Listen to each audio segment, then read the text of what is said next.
এই তাজিয়া মিছিল আর দুর্গা পূজার মিছিল দুটোর মাঝে কোনো পার্থক্য নেই। বলবেন কেমনে পার্থক্য নেই?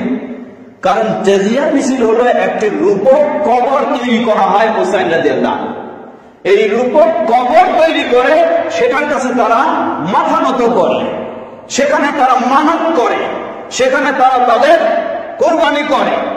এটি সম্পূর্ণ কোন সত্য নেই। একটি প্রতিমা পূজা করা আর এই তাজিয়া মিছিলে এই ধরনের রূপক কবর তৈরি করে সেখানে নিজেকে এই ধরনের মাথা নত করা বা সেখানে এই ধরনের সমস্ত নজর মানত করা ইত্যাদি করা, এটিও একই, কোনো পার্থক্য নেই। সুতরাং কোন মুসলিম কখনো কোনোভাবে এটিকে সমর্থন করতে পারে না, কোনোভাবে এটিকে উপভোগ করতে পারে না, কোনোভাবে এর কোনো অংশগ্রহণ করতে পারে না কোন মুসলিম। দ্বিতীয়, হোসেন রাদিয়াল্লাহু আনহুকে আমরা অবশ্যই ভালোবাসি, অবশ্যই তার প্রতি আমাদের শ্রদ্ধা থাকবে, থাকতেই হবে, এটি ঈমানের পরিচয়।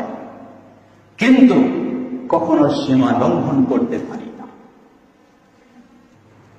এক শ্রেণী তারা শোক পালন করে রক্তাক্ত করছে, আরেক শ্রেণী তারা বলে যে এই দিনটিতে যেন হোসেন রাদিয়াল্লাহু আনহুর জন্য কি করা, কোরআন খতম করা, হোসেন রাদিয়াল্লাহু আনহুর জন্য কিছু মিলাদ মাহফিল করা, হোসেন রাদিয়াল্লাহু আনহুর জন্য আরো কিছু এই ধরনের দান সদকা করা।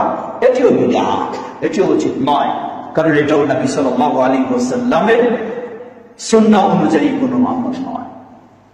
সবচেয়ে আমাদের যা করণীয় তা হলো হোসেন রাদিয়াল্লাহু আনহু তিনি তার নানা নবী মুহাম্মদ সাল্লাল্লাহু আলাইহি ওয়াসাল্লামের আদর্শের উপরেই ছিলেন। সুতরাং আমাদের কর্তব্য হলো তার এবং তার বাবা, তার নানা, তাদের অনুসরণ করা। তারাই হচ্ছেন আমাদের অনুসরণীয় কর্তব্য, অনুসরণীয় ব্যক্তি।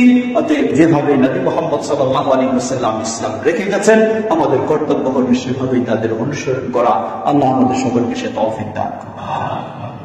চরমপন্থী শিয়াদের আরেকটি জঘন্য কাজ, তারা হলো এই দিনগুলিতে, বিশেষ করে 10ই মুহররমে চরমপন্থী শিয়ারা জিবরিল আলাইহিস সালামকে লানত বর্ষণ করে, নবী সাল্লাল্লাহু আলাইহি ওয়াসাল্লামকেও করে, আবু বকর রাদিয়াল্লাহু আনহুকেও, ওমর রাদিয়াল্লাহু আনহুকেও, ওসমান রাদিয়াল্লাহু আনহুকেও। বলেন কেন? এই ভ্রান্ত চরমপন্থীরা দাবি করে নবী হওয়ার হকদার ছিলেন আলী রাদিয়াল্লাহু আনহু, কিন্তু জিবরিল আলাইহিস সালাম ভুল করে মুহাম্মদ সাল্লাল্লাহু আলাইহি ওয়াসাল্লামকে এটা দিয়ে গেছে। লা হাওলা ওয়ালা কুওয়াতা ইল্লা বিল্লাহ।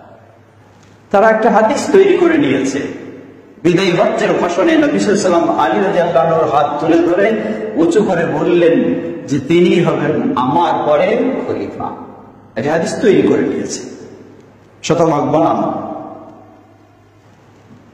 সুতরাং তারা আবু বকর, ওমর, ওসমান রাদিয়াল্লাহু আনহুর প্রতি অভিশাপ দিয়ে থাকে এবং চরমপন্থী শিয়া যারা, রাফেদি যারা, তারা আবু বকর, ওমর, ওসমান রাদিয়াল্লাহু তাআলা আনহুকে খলিফা তো দূরের কথা, মুসলিম হিসাবে বিশ্বাস করেন, জালেম এবং মুরতাদ হিসেবে তারা বিশ্বাস করে থাকে। এটি তাদের বই পুস্তকে লিখিত,